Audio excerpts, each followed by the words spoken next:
TessyTales script, Incwala, the sacred rite of first fruits. Welcome back to TessyTales, timeless stories told your way.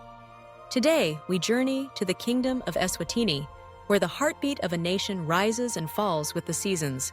Here, in a ceremony older than memory itself, the king and his people are bound to the land, to the ancestors, and to the cycles of life through a sacred ritual. The Incwala, the Rite of First Fruits. This is no ordinary festival. To the Swazi people, Incwala is the very soul of kingship, the renewal of the nation, and the moment when time itself bends, so that past, present, and future can meet in a single act of unity. Long before Eswatini bore its name, before borders and modern states carved the land, people here looked to the earth, the sky, and the ancestors for guidance. Life was measured in rhythms, the rains that kissed the soil, the seeds pressed into the ground, the ripening of crops, and the long-awaited harvest. It was from these rhythms that Incwala was born, a rite that is at once agricultural, spiritual, and political. At its heart, it is a dance of renewal. When the sun turns after its longest day and begins its slow return northward, when the crops swell with promise, the nation gathers.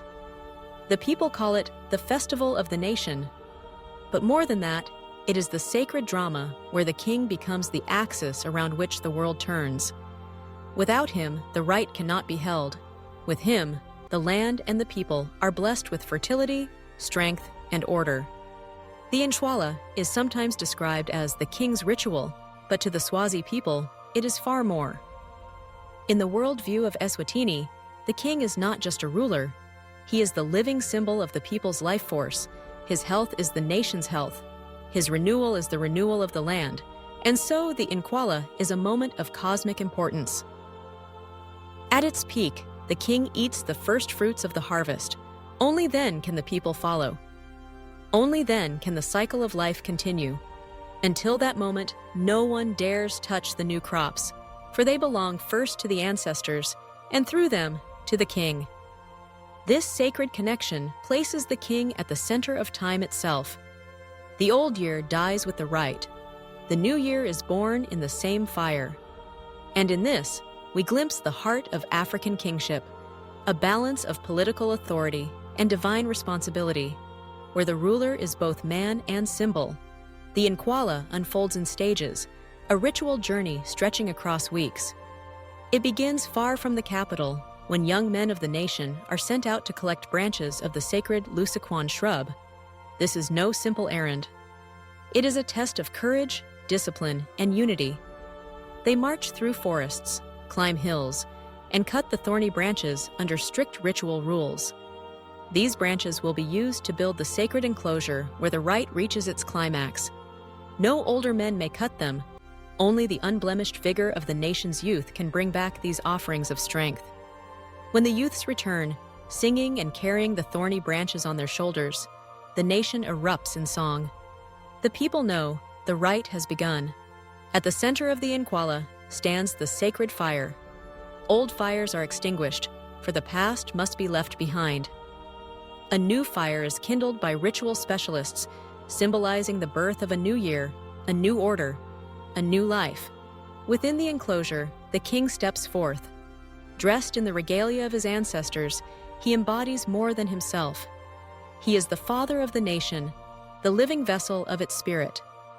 And in front of him lies the first harvest, pumpkins, maize, and fruits gathered from the fields. The king tastes the first fruits. This act, simple yet profound, ripples through the land like thunder. From that moment, the crops are blessed. From that moment, every household may eat. It is as though the king has chewed away the danger of the unknown harvest, making it safe for his people. Around him, the nation dances. Warriors stamp their feet in perfect rhythm.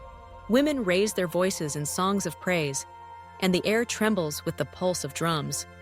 Time collapses. Ancestors, spirits, and the living weave together in one vast circle of belonging. Every part of Incwala carries meaning. The thorny branches symbolize protection and strength. The extinguishing of old fires represents the death of the past. The king's tasting of the fruits embodies renewal, fertility, and the cosmic bond between ruler and ruled. Even the dances, performed with strict choreography, are more than celebration. They are invocations, prayers in motion, calling on the ancestors to bless the land. The people see in Incwala the truth that life is never static.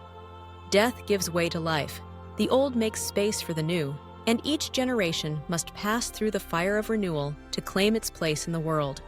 The Incwala is ancient, but it has not been untouched by history. During colonial rule, missionaries and officials often dismissed it as pagan or backward. Yet the Swazi people clung to it, guarding its secrets, adapting when they must, but never abandoning its heart. Even today, in a world of global modernity, Incwala remains. Each year when the summer solstice approaches, Eswatini gathers again. The king presides, the youths fetch the sacred branches, and the nation dances.